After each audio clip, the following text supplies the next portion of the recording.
നമസ്കാരം. Raf talks ഫുട്ബോളിലേക്ക് ഏവർക്കും സ്വാഗതം. കഴിഞ്ഞ നാഷ്വില്ലെ എസിക്കെതിരെയുള്ള മത്സരത്തിനിടയിലായിരുന്നു സൂപ്പർ താരം ലയണൽ മെസ്സിക്ക് പരിക്കേറ്റത്. നമുക്കറിയാം, ആ മത്സരത്തിൽ മെസ്സി മികച്ച പ്രകടനം നടത്തിയിരുന്നു. ഇന്റർ മയാമി വിജയിക്കുകയും ചെയ്തിരുന്നു. പക്ഷെ പിന്നീട് ഇന്റർ മയാമി 4 മത്സരങ്ങളാണ് കളിച്ചത്. ആ മത്സരങ്ങളിൽ ഒന്നും തന്നെ മെസ്സി പങ്കെടുത്തിരുന്നില്ല.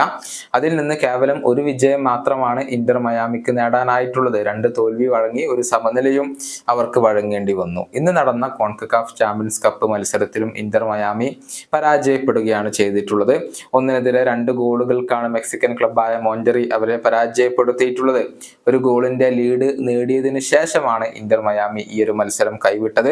ചുരുക്കത്തിൽ ലയണൽ മെസ്സി ഇല്ലെങ്കിൽ ഇന്റർ മയാമി വട്ടപൂജ്യമാണ്. അത് കണക്കുകൾ തന്നെ തെളിയിക്കുന്നുണ്ട്. കഴിഞ്ഞ സമ്മർ ട്രാൻസ്ഫർ ജാലകത്തിലാണ് ലയണൽ മെസ്സി അമേരിക്കൻ ക്ലബ്ബായ ഇന്റർ മയാമിയിലേക്ക് എത്തിയത്.